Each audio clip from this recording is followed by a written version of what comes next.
जय हिंद एवरीवन, स्वागत है आप सभी का कन्वेंशन के लेक्चर नंबर 4 में। जहां आज का हमारा टॉपिक होने वाला है अनटिल और अनलेस में क्या डिफरेंस होने वाला है। अनटिल और अनलेस में क्या डिफरेंस होने वाला है और अभी हम इसको पढ़ने के बाद में और भी बहुत बढ़िया बढ़िया कन्वेंशन सीखेंगे जो कि हमारे बहुत ज्यादा इंपॉर्टेंट होने वाले हैं और रेलेवेंट होने वाले हैं एग्जाम से, चाहे वो आपकी स्पोर्टिंग एरर से हो, PQRS से हो या फिर आपके क्लोज टेट से रिलेटेड हो। ठीक है, तो जानते हैं सबसे पहले अनटिल क्या होता है। तो अनटिल हमारा वो कन्वेंशन है जो टाइम पे फोकस करता है ना। और अनलेस हमारा वो कंजंक्शन है जो फोकस करता है हमारे कंडीशन पे। ठीक है, ध्यान रखना, अनटिल जो टाइम पे फोकस करता है और अनलेस जो है वो कंडीशन को फोकस करता है। कैसे फोकस करता है, चलिए एग्जांपल से समझते हैं। Example number first, she waited at the bus stop until unless the rain stop. आपको बताना यहाँ अनटिल आएगा या फिर अनलेस आएगा। तो इसका हिंदी मीनिंग क्या आता है, वो बस स्टॉप पर रुकी रही जब तक कि बारिश रुक नहीं गई। यहाँ पे कंडीशन की बात हो रही है या फिर टाइम की बात हो रही है। तो आप बोलोगे सर यहाँ पे टाइम की बात हो रही है कि वो बस स्टॉप पे जब तक रुकी रही जब तक बारिश नहीं रुक गई, है ना। जब तक रुकी रही जब तक बारिश नहीं रुक गई। यहाँ पे टाइम की बात हो रही है कि जब बारिश रुक गई तो चली गई। ठीक है, यहाँ कंडीशन की कोई बात नहीं हो रही, तो अनलेस यहाँ पे गलत हो जाएगा। नेक्स्ट सेंटेंस में, you will not get this job until unless you pass this exam. आपको बताना है यहाँ पे अनटिल आएगा या फिर अनलेस आएगा। क्या यहाँ पे टाइम की बात हो रही है, क्या यहाँ पे कंडीशन की बात हो रही है, बताना है आपको।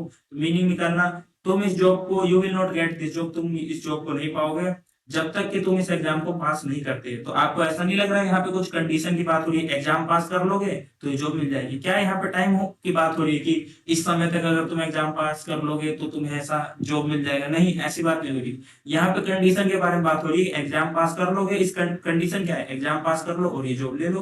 तो यहाँ पे इसके बारे में बात हो रही है, कंडीशन के बारे में। तो कंडीशन को हमारा अनलेस कंजंक्शन शो करता है, वो यहाँ पे सही हो जाएगा। अनटिल हमारा गलत हो जाएगा।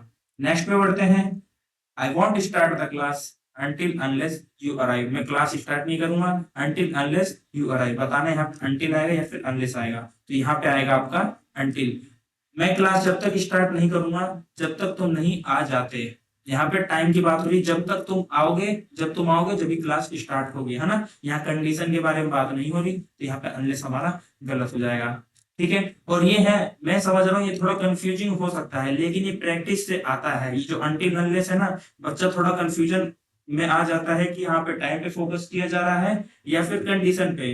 तो मुझे पता है 3 एग्जाम्पल मैंने पढ़ा है, वो तो मैंने सही कर दी क्योंकि मेरी प्रैक्टिस है। आप भी सही कर सकते हैं जब आप प्रैक्टिस करेंगे चीजों की। ठीक है, प्रैक्टिस ही आपको परफेक्ट बनाएगा। ठीक है, तो चलिए बढ़ते हैं एग्जाम्पल नंबर 4 पे। The patient can not recover until unless he takes medicine regularly. अब मैं बताऊं, ये इतना आसान है ना कि आप खुद भी बना लेंगे, आप कंफ्यूज ही नहीं होंगे। आप बताना, यहाँ पे टाइम की बात हो रही है, पेशेंट रिकवर नहीं कर सकता जब तक कि वो अपनी दवाइयां रेगुलर बेसिस पे ना ले। तो आप बताइए यहाँ कंडीशन की बात हो रही है या टाइम की। तो आप बोलेंगे सर यहाँ पे कंडीशन की बात हो रही है, दवाई लेगा तो ठीक हो जाएगा। यहाँ टाइम की बात हो ही नहीं रही तो इसे काट दो, दवाई नहीं लेगा तो ठीक नहीं होगा। तो यहाँ पे अनटिल और अनलेस का ये था डिफरेंस। अनटिल वो जो फोकस करता है टाइम पे और अनलेस वो जो फोकस करता है हमारे कंडीशन पे। अब एक नोट पॉइंट जान लेते हैं अनटिल और अनलेस के बारे में, बहुत बढ़िया सा।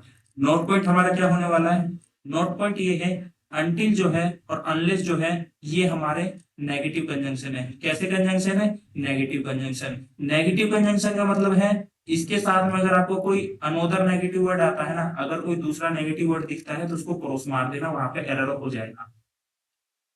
फिर से, अनटिल और अनलेस जो है आपके नेगेटिव कंजंक्शन है।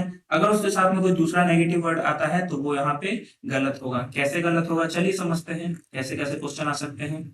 Example number first, wait here until I do not come. यहाँ इंतजार करो जब तक मैं नहीं आता।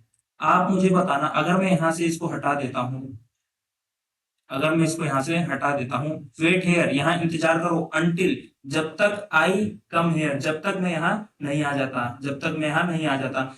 इसके मीनिंग में ही पता है क्या है, जब तक मैं ये काम नहीं कर लेता, जब तक मैं नहीं आ जाता, जब तक मैं खा नहीं लेता, जब तक वह बरसात नहीं रुक जाती। ये जो अनटिल और अनलेस है ना, इसके मीनिंग में ही ना है, इसके मीनिंग में ही नोट है, इसका मीनिंग ही नेगेटिव है। तो इसके साथ में अगर हम दूसरा कोई नेगेटिव वर्ड यूज करते हैं तो वो हो जाएगा हमारे यहाँ पे गलत। सेंटेंस सही क्या होगा, wait here until I come here. यहाँ इंतजार करो जब तक मैं यहाँ नहीं आ जाता। ठीक है, तो ये अब आपका सही होगा, डू नॉट यहाँ पे हटा देंगे। नेक्स्ट सेंटेंस पे बढ़ते हैं। Don't leave this room until the bell does not ring. अच्छा सर, अंटिल आ गया। हाँ, आपने बोला अंटिल और अनलेस के साथ में कोई दूसरा नेगेटिव वर्ड यूज मत करना। सर ये डोंट, इसको लगा दो काटा। अरे नहीं भाई, डोंट यहाँ पे बिल्कुल सही है, मीनिंग समझना है आपको। ऐसे नहीं कहीं पे भी ऐसी काटा नहीं लगा सकते। डोंट लीव दिस रूम, जरा मीनिंग निकालना इस रूम को। डोंट लीव दिस रूम, इस रूम को मत लीव करना, छोड़ना। अंटिल, जब तक कि द बेल डज नॉट रंग, जब तक कि बेल नहीं बज जाती। तो यहाँ पे अंटिल के जो बाद वाला आपको कंजंक्शन मिले, वो नेगेटिव वर्ड मिलेगा ना, आपको उसको काटना है। यहाँ पे आपको डज नॉट को काटना है। आया समझ में? यहाँ पे ये आपका गलत है, अब सेंटेंस सही है। या फिर आप इस बात को ऐसे भी याद रख सकते हैं, अनटिल और अनलेस के बाद जो नेगेटिव वर्ड आएगा ना, अनलेस, देखो लॉजिक क्या है, मीनिंग निकालोगे तो बाद वाला आपका जो वर्ड है नेगेटिव वो गलत होगा। और जिसको लॉजिक नहीं समझ आता, थोड़ा कम आता है, कोई नहीं, आप ऐसे याद रख लो, अनटिल अनलेस के बाद कोई नेगेटिव वर्ड नहीं आएगा। आगे समझ में? नेक्स्ट सेंटेंस में बढ़ते हैं। Sentence number third, you will not succeed unless you work hard. तुम सक्सेस नहीं होगे, तुम सक्सीड नहीं होगे जब तक कि तुम हार्ड वर्क करते हो, हार्ड वर्क नहीं कर लेते। यहाँ पे आगे आपका अनलेस क्या, अनलेस के साथ में कोई नेगेटिव वर्ड आ रहा है। आपने देखा यू वर्क हार्ड, नहीं सर कोई नेगेटिव वर्ड नहीं, ये नहीं है आपका सेंटेंस सही है, कोई दिक्कत वाली बात इसमें नहीं है। यहाँ पे आपको कुछ भी काटने की जरूरत नहीं है। तो यहाँ पे अनटिल और अनलेस वाला कंजंक्शन होता है आपका समाप्त।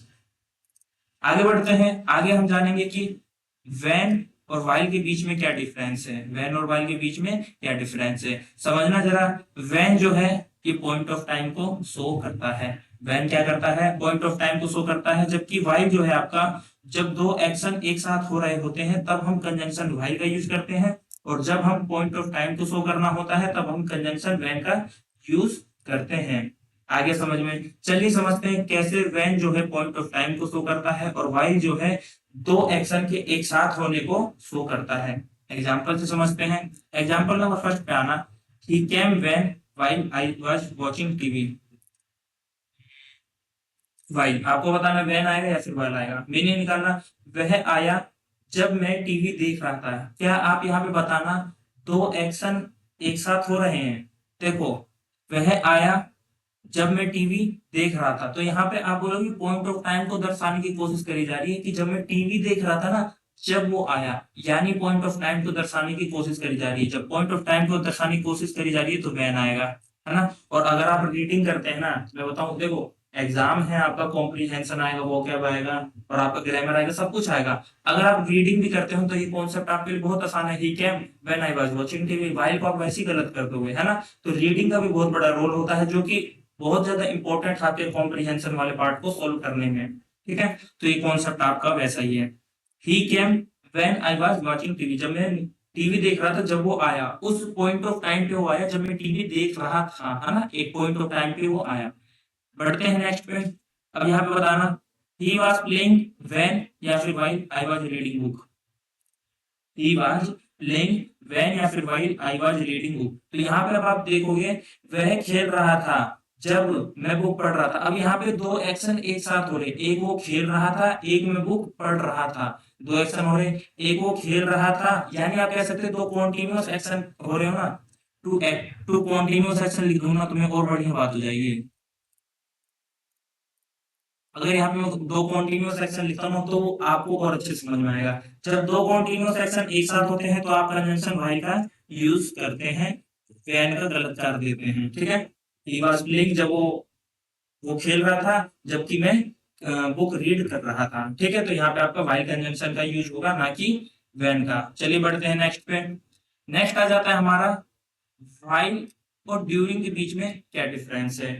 दोनों क्या बताते हैं, दोनों आपके उसको बताते हैं, ड्यूरेशन को बताते हैं। ड्यूरिंग भी आपका किसी ड्यूरेशन को, किसी काम के होने के अचानक ऐसा कुछ बताता है। व्हाइल भी यही काम करता है कि दो एक्शन एक साथ घटित हो रहे हैं। सिंपल सा मीनिंग डिफरेंस देखेंगे, मीनिंग डिफरेंस नहीं, पार्ट ऑफ स्पीच डिफरेंस है, समझना। व्हाइल जो है ना आपको कंजंक्शन का यूज देगा, दोनों का मीनिंग पता है सेम होता है। मीनिंग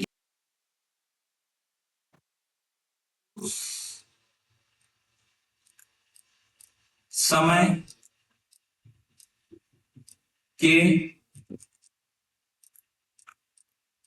दौरान, उस समय के दौरान। ठीक है, दोनों का मीनिंग क्या होता है, सेम होता है। मीनिंग सेम होने के कारण ही डिफरेंस क्रिएट होता है और एरर बनाता है एग्जामिनर।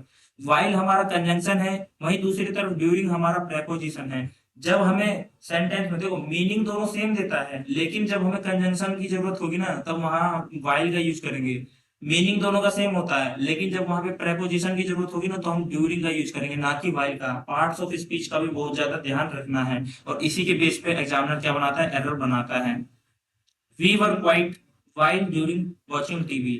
हम शांत थे मूवी के दौरान, जब मूवी देख रहे थे उस दौरान हम क्या थे, चुप थे। तो आप बताना यहाँ पे वाइल का यूज होगा या फिर ड्यूरिंग का यूज होगा। तो यहाँ पे होगा यूज ड्यूरिंग का। सर क्यों होगा, वाइल का यूज क्यों नहीं हुआ? मैंने बोला ड्यूरिंग का, देखो मीनिंग दोनों सेम दे रहे, चलो ठीक है, लेकिन पार्ट ऑफ स्पीच का डिफरेंस है। ड्यूरिंग हमारा प्रेपोजिशन है ना सर? आपको कैसे पता चला प्रेपोजिशन? देखो प्रेपोजिशन है, इसने अपने बाद में क्या लिया, ऑब्जेक्ट लिया। ये ऑब्जेक्ट के नाम पे आपका पता है क्या है? ऑब्जेक्ट के नाम पे ये आपका जीरंड है ना? ऑब्जेक्ट के नाम पे क्या है ये? वॉचिंग लिख देता हूं नीचे। ऑब्जेक्ट के नाम पे ये आपका जीरंड है। आगे समझ में, तो प्रेपोजिशन ने अपने बाद में क्या लिया, ऑब्जेक्ट लिया। ऑब्जेक्ट क्या है आपका? जीरंड, जो कि नाउन की तरह ही बिहेव करता है, इसलिए यहाँ पे वाइल हो गया गलत, है ना? वाइल अगर होता तो दो चीजों को जोड़ रहा होता ना, लेकिन यहाँ पे प्रेपोजिशन है क्योंकि इसने अपने बाद में क्या लिया, जीरंड लिया, जो कि नाउन की तरह काम करता है। Many students fail asleep during while the lecture. While आएगा या फिर ड्यूरिंग आएगा, बताना जरा। बहुत सारे स्टूडेंट्स सो गए लेक्चर के दौरान, है ना? तो यहाँ पे आप बोलोगे फिर से, सर यहाँ पे ड्यूरिंग आएगा, वाइल नहीं आएगा। वाइल हमारा कंजंक्शन है, दो क्लोज को वगैरह, दो क्लोज को जोड़ेगा, है ना? देखो अभी हमने पीछे क्या पढ़ा था, वाइल दो है। वाइल जो है वो कॉन्टिन्यूस एक्शन को, दो हैपनिंग टुगेदर एक्शन को जोड़ रहा है। यानी वो क्रिकेट खेल रहा है, एक क्लोज हो गया, वो खेल रहा है, एक क्लोज हो गया, दूसरा वो बुक पढ़ रहा है ना? तो आप इसको ये कह लो कि दो एक्शन एक साथ हो रहे, उसको जोड़ता है, या फिर आप कह सकते हैं दो क्लोज को जोड़ेगा भाई, है ना? यहाँ पे दो क्लोज को जोड़ने की बात थोड़ी हो रही है। यहाँ पे तो ड्यूरिंग आया आपका प्रेपोजिशन, प्रेपोजिशन के बाद अपना क्या लिया, नाउन लिया, या कह सकते ये आ गया आपका नाउन फ्रेज लिया ऑब्जेक्ट के रूप में।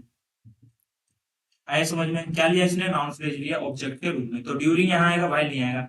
एग्जाम्पल नंबर थर्ड पे, I was cycling while she was skating. हाँ, तो यहाँ पे आपका वाइल और ड्यूरिंग में, ड्यूरिंग गलत है, वाइल सही है। वाइल सही इसलिए है क्योंकि ये क्लोज है, ये क्लोज है, इसको जोड़ रहा है, या फिर आप कह सकते हैं दो कॉन्टिन्यूअस एक्शन को जोड़ने के लिए कंजंक्शन की जरूरत है, जो कि है हमारा वाइल, ना कि प्रेपोजिशन की जरूरत है। आगे समझ में? चलो बढ़ते हैं नेक्स्ट पे। नेक्स्ट है हमारा लाइक वर्सेस एज। दोनों का मीनिंग हमें सेम ही लगता है, इसके जैसा, है ना? जैसा का दोनों मीनिंग देते हैं, लाइक एप्पल्स, एज एप्पल्स। तो मीनिंग दोनों का सेम है, डिफरेंस आता है पार्ट ऑफ स्पीच पे, और एग्जामिनर एरर बनाता है। ध्यान रखना, लाइक हमेशा हमारा प्रेपोजिशन की जगह यूज होगा, और एज हमारा जब हमें कंजंक्शन की जरूरत होगी जब यूज होगा। ठीक है, तो चलिए समझते हैं कैसे। सी डांस लाइक, या फिर as her sister very beautifully. वह अपनी सिस्टर की तरह बहुत सुंदर नाचती है। आप बताना यहाँ पे लाइक प्रेपोजिशन आएगा या फिर एज कंजंक्शन आएगा। तो मैं यहाँ पे कह रहा हूँ, यहाँ पे लाइक हमारा है प्रेपोजिशन, और यहाँ पे प्रेपोजिशन आएगा एज। यहाँ पे गलत हुआ, क्यों? क्योंकि प्रेपोजिशन है, उसने अपने बाद में ऑब्जेक्ट लिया है आपका हर। उसने अपने बाद में ऑब्जेक्ट क्या लिया है, उसे हर नहीं लिया, अकेला हर सिस्टर ही कंप्लीट है आपका, हर सिस्टर ही कंप्लीट है, ये आपका नाउन फ्रेज है, ये आपका नाउन फ्रेज है। आगे समझ में? ऑब्जेक्ट लिया है अपने बाद में, नाउन फ्रेज है।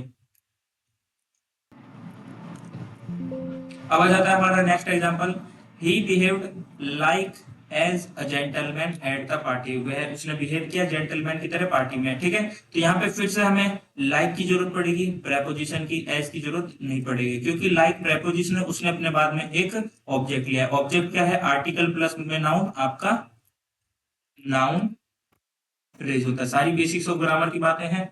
ठीक है, नेक्स्ट पे, ही सॉल्व द प्रॉब्लम्स। अगर किसी को प्रॉब्लम आ रही होगी ना कि ये हमारा नाउन फ्रेज कैसे हो गया, ये नाउन फ्रेज कैसे हो गया, प्रेपोजिशन अपने बाद क्या ऑब्जेक्ट वगैरह ले रहा है, तो मैं बता रहा हूँ आपकी बेसिक्स स्ट्रॉन्ग नहीं है। आप जाइए और बेसिक्स ऑफ ग्रामर की पहले क्लास लीजिए, अपने बेसिक्स को स्ट्रॉन्ग करिए, और उसके बाद कंजंक्शन टॉपिक पे आगे बढ़िए। चलिए समझते हैं। He solve the problem like as the teacher had solve. उसने प्रॉब्लम को सोल्व करा जिस तरीके से टीचर ने सोल्व किया था। अब यहाँ पे देखना, लाइक का यूज करेंगे या फिर एज का यूज करेंगे? तो यहाँ पे हम यूज करेंगे एज का, क्योंकि यहाँ पे हमें कंजंक्शन की जरूरत है, लाइक यहाँ पे प्रेपोजिशन की जरूरत नहीं है। अब कुछ बच्चे आएंगे उठ के, sir like the teacher, low sir हमारा क्या हो गया, ये लाइक द टीचर ये हो गया हमारा नाउन फ्रेज। हमने तो यहाँ पे लाइक को सही कर दिया, आप एज को क्यों टिक करें अभी बताता हूँ। आ सकता है डाउट, कोई बात नहीं। अब जरा यहाँ पे देखना, ध्यान से देखना, यहाँ पे द टीचर हैड सोल्ड, जिस तरह से टीचर ने सोल्व करा था, ये आपका एक क्लोज है, सब्जेक्ट वर्ब का कॉम्बिनेशन मिल रहा है। वहीं दूसरी तरफ ए जेंटलमैन एट द पार्टी, ये ग्रुप ऑफ वर्ड है लेकिन कोई कंप्लीट सेंस नहीं दे रहा। जो ग्रुप ऑफ वर्ड होता है कंप्लीट सेंस नहीं देता, सब्जेक्ट वर्ब का कॉम्बिनेशन नहीं होता, उसे हम फ्रेज कहते हैं। फ्रेज के अंदर आपका ये आया है नाउन फ्रेज, आया समझ में? ठीक उसी तरीके से हर सिस्टर वेरी ब्यूटीफुली में, हर सिस्टर वेरी ब्यूटीफुली में आपका नाउन तो आ गया है ना, लेकिन इसमें वर्ब कहाँ है? वेरी ब्यूटीफुली, ये तो एडवर्ब है, वेरी एडवर्ब है, सब्जेक्ट वर्ब का कॉम्बिनेशन कहाँ है? तो यहाँ पे क्लोज आ रहा है, ही सॉल्व द प्रॉब्लम, एक और क्लोज आ रहा है। क्लोज को क्लोज से जोड़ने के लिए हमें कंजंक्शन एज की जरूरत पड़ेगी। आया मेरे भाई समझ में? अगर आपको अभी भी इसमें डिफरेंस आ रहा है ना, दिक्कत आ रही है कि भाई ये क्या बोल रहे हैं कि group of word incomplete sense subject verb combination, तो बेसिक्स ऑफ ग्रामर में जाओ, अच्छे से पढ़ो मेरे भाई प्लीज, है ना, जब आपको चीजें ज्यादा समझ में आएंगी। तो यहाँ पे हमें एज कंजंक्शन की जरूरत पड़ेगी, क्योंकि हमें क्लोज को क्लोज से जोड़ना है। आगे समझ में? इसलिए हमें यहाँ पे कंजंक्शन की जरूरत पड़ी। नेक्स्ट पे बढ़ते हैं। तो हमें पढ़ना है डेट और वट में क्या डिफरेंस है। डेट और वट में क्या डिफरेंस है? तो डेट आपका सिंपल सी बात है, ये पेन कुछ कम दिख रहा है, पिछली स्लाइड में तो यही यूज करा था पूरा। चलो, डेट है आपका, वो एक्सप्लेन करता है नॉन थिंग्स को, यानी सेंटेंस में अगर उस चीज का जिक्र हुआ है तो हम डेट कंजंक्शन का यूज करेंगे। अगर उसका जिक्र नहीं हुआ है, अननोन चीज है वो सेंटेंस में, तो उसकी जगह हम व्हाट का यूज करेंगे। एग्जांपल नंबर फर्स्ट से समझते हैं। I have the book that what my friend about, मेरे पास वो किताब है जो कि मेरे दोस्त ने खरीदी थी। अब बताइए यहाँ पे जो माई फ्रेंड अबाउट, मेरे फ्रेंड ने जो खरीदी थी, क्या खरीदी थी? वो किताब खरीदी थी, यानी जो आपका ऑब्जेक्ट है वो चीज जो है आपकी नॉन है। क्या है? नॉन है। जब चीजें नॉन रहती है तो उसको यूज कर शो करने के लिए डेट का यूज करते हैं, व्हाट का यूज नहीं करते। वही दूसरी तरफ आप दूसरा एग्जांपल देखना जरा। सी सेंट मी, उसने मुझे भेजा, डेट या फिर what I have asked her for, मैंने उससे जिस चीज के लिए बोला था उसने मुझे वो चीज भेजा। तो यहाँ पे क्या भेजा? क्या भेजा भाई? नोटबुक भेजी, पेन भेजा, पार्सल भेजा, क्या भेजा? तो यहाँ पे चीजें अननोन है। चीजें क्या है? अननोन। अननोन चीजें के लिए व्हाट कंजंक्शन का यूज करेंगे, दैट का यूज नहीं करेंगे। ठीक है, तो व्हाट यहाँ पे कंजंक्शन का यूज कर रहा है, कभी व्हाट आपका उसकी तरह यूज करेगा, प्रोनाउन की तरह यूज करेगा। तो मतलब बहुत सारे फंक्शन होते हैं एक वर्ड के, कभी भी रट के नहीं जाना चाहिए एग्जाम में कि पार्ट ऑफ स्पीच वर्ड का ये होता है, कभी भी आएगा तो मैं लपेट दूंगा, गलत हो जाओगे मेरे भाई। अब वर्ड यहाँ बीच में आया, किसकी तरह यूज हो रहा है? कंजंक्शन की तरह। क्या पार्ट ऑफ स्पीच है? कंजंक्शन की तरह यूज हो रहा है। ठीक है, चलो नेक्स्ट पे बढ़ते हैं। नेक्स्ट पढ़ेंगे हम एक छोटा सा कॉन्सेप्ट है द सेम का, आ जाता है आपका फिल इन द ब्लैंक्स में ज्यादा पूछा जाता है। कॉन्सेप्ट ये है, ये जो फ्रेज है आपका द सेम, नाउन फ्रेज जो है आपका, उसका यूज, उसके साथ में हम डेट का यूज करते हैं जब आपकी वर्ब हो क्लियर। कौन सी वर्ब क्लियर, अभी समझेंगे एग्जांपल से। वहीं दूसरी तरफ द सेम आपका फिर से वही फ्रेज है, उसके साथ में हम एज का यूज करेंगे जब वर्ब आपकी क्लियर ना हो। कौन सी वर्ब क्लियर हो, कौन सी वर्ब क्लियर ना हो, चलिए समझते हैं जरा एग्जांपल से। एग्जांपल नंबर फर्स्ट पे आते हैं। This is the same book as that I wanted, as आएगा या फिर डेट आएगा? सबसे पहली बात द सेम आ गया, सर ये बहुत इंपॉर्टेंट वर्ड है, मैं बताऊं आपको, ये बहुत ज्यादा इंपॉर्टेंट वर्ड है, आप इसे याद रखना। द सेम आया, अब इसके साथ में एज आएगा या फिर डेट आएगा? तो मैंने बोला डेट जब आएगा जब वर्ब आपकी क्लियर होगी, एज जब आएगा जब उसके बाद की वर्ब आपकी क्लियर नहीं होगी। This is the same book that या फिर एज आई वांटेड, क्या एज और डेट के बाद में वांटेड वर्ब जो है आपकी क्लियर है? हाँ सर क्लियर है। तो वर्ब क्लियर होती है तो किसका यूज करते हैं? डेट का यूज करते हैं, एज का यूज नहीं करते। Next, this is the same watch as mine, this is the same watch, ये बिल्कुल सेम घड़ी है, किसकी जैसी? मेरी जैसी। एज यहाँ पे डेट नहीं लगाया मैंने, एक मिनट रुकना जरा।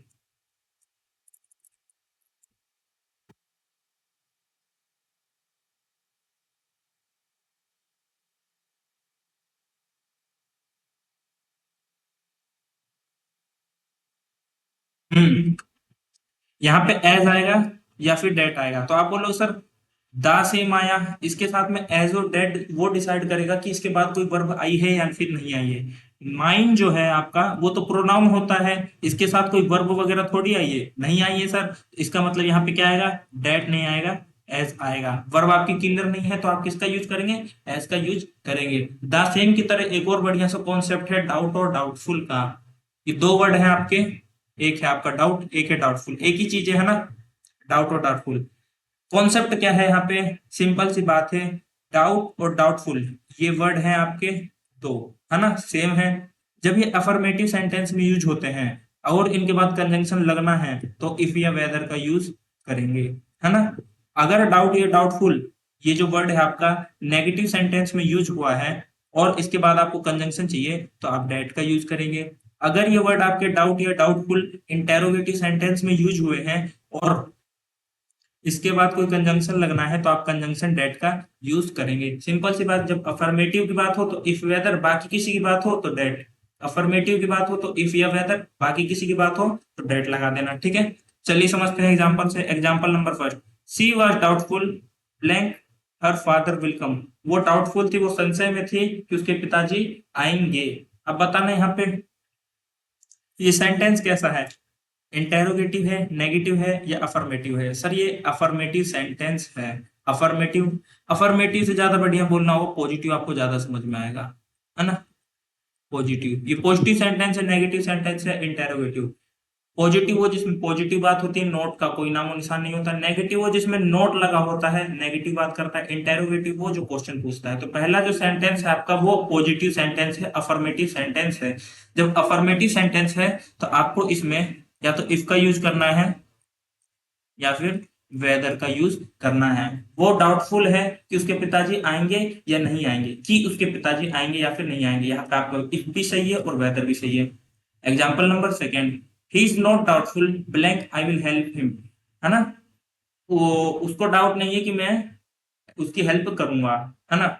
अब यहाँ पे कैसा सेंटेंस है, आप बोलो सर नोट आ गया, नेगेटिव आ रहा है। नेगेटिव जब आता है और कंजंक्शन की जरूरत पड़ती है तो हमें किसका यूज करना है, डेट का, है ना। एग्जामिनर आपको इफ वेदर लगा के देना देगा तो काट देना, ब्लैंक देगा तो डेट लगा देना। आगे, डू यू डाउट, क्या तुम संशय करते हो, blank I am with you, मैं तुम्हारे साथ हूँ।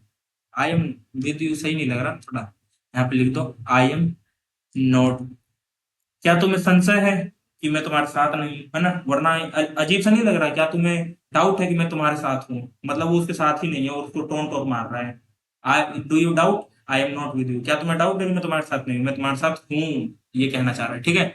जब इंटेरोगेटिव सेंटेंस की बात होती है तो भी आपको क्या यूज करना है, डेट का यूज करना है, ठीक है। तो यहाँ पे आपका छोटे मोटे दो कॉन्सेप्ट हो गए समाप्त, दासेन का और डाउट और डाउटफुल का। छोटे छोटे हैं आपके, बिल्कुल कॉन्सेप्ट आराम से पढ़ते चलिए, इनको नोट करते चलिए। आगे बढ़ते हैं, रीजन कंजंक्शन के बारे में थोड़ा सा जान लेते हैं। ये जो आपके बिकॉज हो गया, ये सिंस हो गया, एज हो गया, फॉर हो गया, देखो इनके जो काम होते हैं वो सब अलग है, सब ग्रामर में धीरे धीरे पढ़ेंगे। लेकिन बिकॉज, सिंस, एज, फॉर ये रीजन कंजंक्शन की तरह भी काम करते हैं। जैसे अभी हमने थोड़ी देर पीछे देखा था ना, व्हाट हमारा कंजंक्शन की तरह काम कर रहा है, लेकिन हम क्या पढ़ते हैं, what is your name. What तो सर प्रोनाउन की तरह काम कर रहा है ना। तो व्हाट हमारे दो पार्ट ऑफ स्पीच हो सकते हैं, ठीक उसी तरीके से एक वर्ड के एक से ज्यादा फंक्शन हो सकते हैं। हम नहीं पढ़ रहे थे, हमने कौन सा पढ़ा था, येट पढ़ा था हमने, है ना, पिछली क्लास में, कि येट हमारा वो भी होता है, एडवर्ब भी होता है, कंजंक्शन भी होता है। तो सब ऐसे ही बिकॉज, सिंस, एज, फॉर इनके और भी फंक्शन होते हैं और ये रीजन कंजंक्शन का भी काम करते हैं। क्या काम करते हैं, रीजन कंजंक्शन। यहाँ हम कंजंक्शन के बारे में बात करें तो सिर्फ कंजंक्शन के बारे में, because conjunction, as conjunction, as conjunction, since conjunction, for conjunction. कौन से कंजंक्शन, रीजन कंजंक्शन, जो रीजन को बताते हैं वो रीजन कंजंक्शन हो गए। समझते हैं जरा। सबसे पहली बात ये है, ये जो बिकॉज है और फॉर है ना आपके, ये दोनों देखो रीजन कंजंक्शन है ना, तो आप बिकॉज की जगह सिंस का यूज करो, सिंस की जगह एज का यूज करो, एज की जगह फॉर का करो, फॉर की जगह बिकॉज का करो, सिंस का करो। किसी की जगह किसी का भी यूज किया जा सकता है, लेकिन कुछ बातों को ध्यान में रख के। बात को क्या ध्यान में रखना है, वो ये है पॉइंट नंबर 1। अगर आपको बिकॉज और फॉर का यूज करना है तो never used in the starting of the sentence, कभी भी स्टार्टिंग ऑफ द सेंटेंस में यूज मत करना, ठीक है। एग्जांपल से समझते हैं कैसे। आई didn't come because for I was busy, मैं नहीं आया because for I was busy. पिछली क्लास में हमने पढ़ा है कि फॉर जब आपका कंजंक्शन की तरह काम करता है तो वो क्योंकि का मीनिंग देता है। किसका मीनिंग देता है?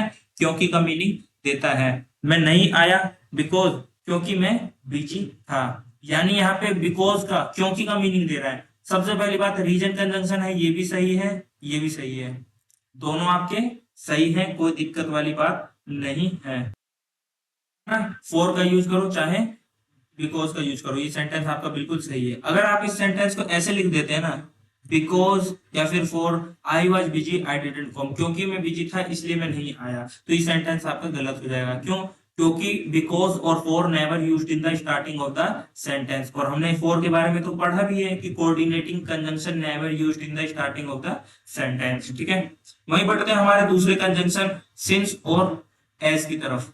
दूसरा हो गया हमारा एज और सिंस, ये है हमारे स्टार्टिंग ऑफ द सेंटेंस में भी यूज किए जा सकते हैं, can be used in the starting of the sentence. Because और फॉर जो है स्टार्टिंग ऑफ द सेंटेंस में यूज नहीं किए जा सकते हैं, लेकिन हमारे एज और सिंस जो है ना वो स्टार्टिंग ऑफ द सेंटेंस में यूज किए जा सकते हैं। एग्जाम्पल नंबर फर्स्ट देखना, as since I was busy I didn't come, क्योंकि मैं बिजी था मैं नहीं आया, है ना। कंजंक्शन है, रीजन बता रहे हैं, आपका बिल्कुल सही है, कोई दिक्कत नहीं है। स्टार्टिंग ऑफ द सेंटेंस में आ सकते हैं, आ सकते हैं। आई didn't come because I was busy, यहाँ बिकॉज हटा दो, बिकॉज नहीं लगाना था मेरे को, एज सिंस, है ना। तो मिडिल ऑफ द सेंटेंस में भी आ सकते हैं, स्टार्टिंग ऑफ द सेंटेंस में भी आ सकते हैं। ये चारों एक दूसरे की जगह आ सकते हैं, इसलिए मैंने एक सिंगल एग्जांपल से बता दिया आई वाज बिजी वाले से। चारों एक दूसरे की जगह आ सकते हैं। दिक्कत यह है कि बिकॉज और फॉर है आपके स्टार्टिंग ऑफ द सेंटेंस में यूज नहीं होते। चलो एक क्वेश्चन करना जरा, क्वेश्चन में लिखता हूं यहाँ पे, ये रहा आपका blank.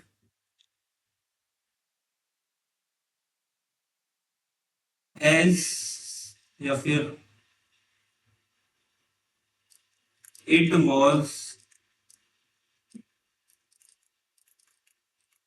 Training I didn't go to his home. Option देता हूं आपको, जरा बताना। यहाँ पे यूज करना है आपको बिकॉज, आपको यूज करना है यहाँ पे एज, यहाँ पे यूज करना है आपको सिंस, या फिर यहाँ पे आपको यूज करना है बताना जरा क्या सही होगा। Where blank it was raining I didn't go to his home, मैं उसके घर नहीं गया क्योंकि बारिश हो रही थी। रीजन कंजंक्शन की जरूरत है सेंटेंस को जोड़ने के लिए, दो क्लोज को जोड़ने के लिए रीजन कंजंक्शन की जरूरत है। अब बताना इसमें से क्या आएगा, क्या बिकॉज आएगा, क्या एज आएगा, क्या सिंस आएगा, या फिर फॉर आएगा।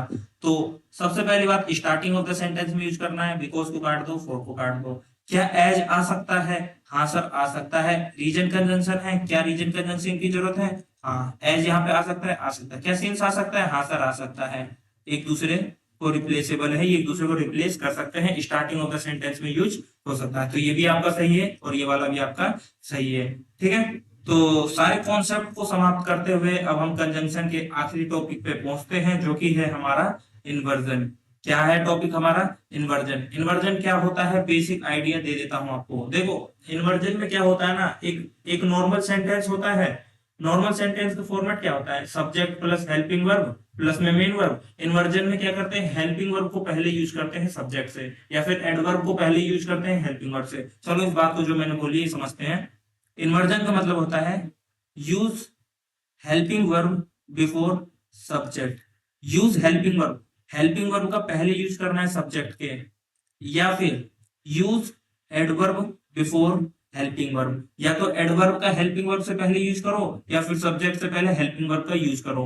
दोनों का मतलब क्या होता है? इन्वर्जन होता है। कैसे, थोड़ा समझते हैं। तो देखना जरा, नॉर्मल स्टेटमेंट जो होता है ना आपका, जो आपका नॉर्मल स्टेटमेंट होता है उसका फॉर्मेट क्या होता है sir? Subject plus helping verb plus में मेन वर्ब। सिंपल एग्जांपल ले लो ना, एग्जांपल तो मैं आपको दूंगा, पहले आप फॉर्मेट देखो।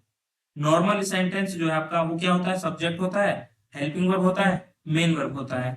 इन्वर्जन में क्या हो जाता है, आप हेल्पिंग वर्ब को पहले ले आते हैं, फिर सब्जेक्ट को ले आते हैं, उसके बाद में मेन वर्ब को ले आते हैं, यानी आपने बस इन दोनों को इंटरचेंज किया है, सिंपल सी बात। दूसरा इन्वर्जन का मतलब क्या है, इन्वर्जन का मतलब ये है, जो ये हेल्पिंग वर्ब है ना, आप इससे पहले बस एडवर्ब यूज कर दो, बाकी सब मामला सेम है। हेल्पिंग वर्ब से पहले क्या यूज कर दो, एडवर्ब यूज कर दो।